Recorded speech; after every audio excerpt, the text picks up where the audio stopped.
Faleminderit shumë Besjana, më mëngjes të përgjithë shikuesit e Koha Vizionit. Pra jemi këtu tek trafiku urban.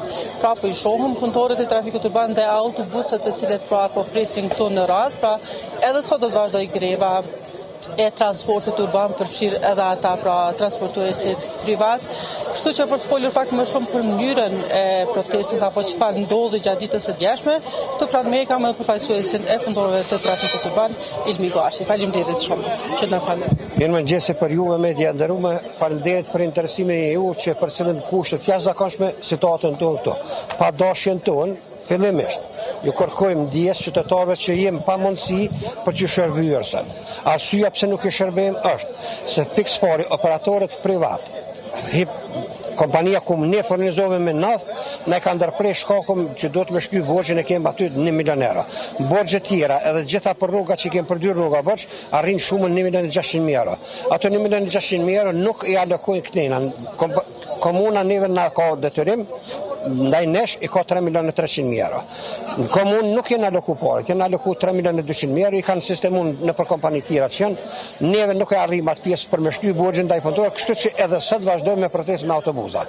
I lësë edhe herë qytetarët, edhe kërkoj dijes qytetarët për këtë mos punë që se bëjmë ndaj tyne. Në këtë kohë të vështira milion qytetarë të Prishtinës nuk e meritojnë, po pavarësisht prej saj dikush është do ta bëhet përgjegjësinë për këtë. Jo punëtorët e trafikut urban, punëtorët e trafikut urban janë arsyeja mes qytetarëve edhe aty në dikujt tjetër. Po jo në punë politike mos na përdorin asnjë sen për punë politike neve. Nuk ka diapazon dimension politik këtu. Dimensioni jon është arsyeja jon pse protestojmë është vetëm me shty borxhin ndaj nesh komuna dhe na me vazhdu punën e me shty na borxhet ndaj operatorëve privat. Pra po I shohim se I keni pra disa autobus të ndezur këto, çfarë do të ndodhë sot? Dje ka qenë një protestë paqësore, por çfarë do të ndodhë sot? Po, me autobus do të defilojmë nëpër qytet, edhe do shkojmë pranë komunës, objektit të komunës, të ndalojmë autobusat për sa kemi mundësi të mos e pegu lëvizjen e lirë qytetarëve aty apo të makinave tjera. Edhe pe policisë kërkojmë ndjes për të bukuhen që do ta marrim, por besoj se do të mbizotëron arsyeja gjithkohë. Çfarë ndodhi dje? Patet një takim me zotrin Muratin, po ashtu me zotrin Rama, çfarë ndodhi në të dy takimet? Fillimisht na prej këtu dje u drejtuam te komuna, aty ku kemi adresën tonë, ku kemi kontratën kontraktuale me komunën, ato na uzuan se kinse nuk I paguën, jo kinse, por nuk I paguën, nuk I alokon mjetet, e gjen arsyen edhe kryetari I komunës për arsyen e tij tha deshti me bërë përgjegjësinë tek ministri. Edhe çndoi me neve te ministri, na shku me kërku takim me ministrin, po ministri nuk I zyrtar të komunës nuk I pranoi, neve na pranoi. Në momentin që na pranoi atje për 1 orë 40 minuta sa diskutuam me ministrin, ministri e sqaroi atë se çka duhet asambleja komunale për ta marrë një vendim, atë vendim u zotuan se do ta firmosë ministri dhe t'i alokoj parat. Kryetari I komunës e ka thirrë me urgjencë ka thirrë për ditën e ajtë, një seancë të asamblesë, të shohim se si të vinë radhët në veprim. Pra, përveç sot që po e shohim çfarë pritet në vazhdim, pra e din që nuk do të miratohet pra mjetet vetanore të paktën deri te ajtën, a do të vazhdoj pra protesta deri te ajtën, apo do ndalohet nëse e dini sigurt që do të bartin ato mjete? Neve prej vetë dëshirës tonë nuk jemi në grevë. Nuk jem protestë, jo grevë, nuk jem protestë, por nuk jem karburant, pikë karburant. Edhe këto sot që kem marrë, e kam pas një serë rezerva në fund të autobusëve, edhe sot do të shfrytëzojmë për këtë.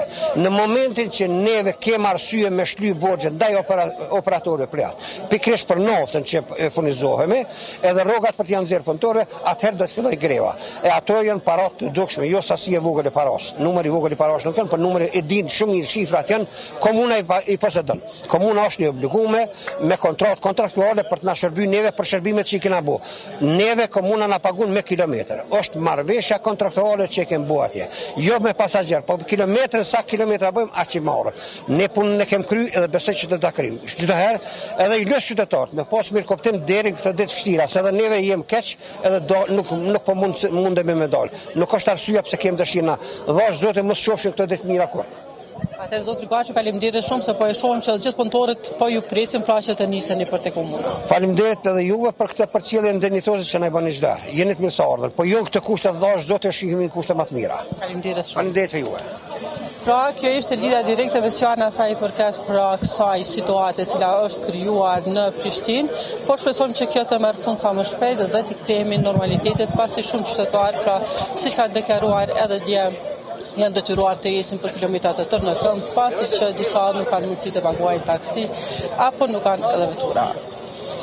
Jona, faleminderit shumë për lidhjen direkte, po ashtu edhe informatat të cilat na solle, po shpresoj ngjashëm edhe unë që sa më shpejt transporti publik të rikthehet qytetarëve dhe ta shfrytëzojnë atë, sepse di që për shumë prej tyre vetë se ju kanë ngjallur vështirësi për të shkuar në punë apo edhe për të kryer punë të tjera të cilat i kanë obligime të tjera ditore, sepse jo të gjithë kemi vetura.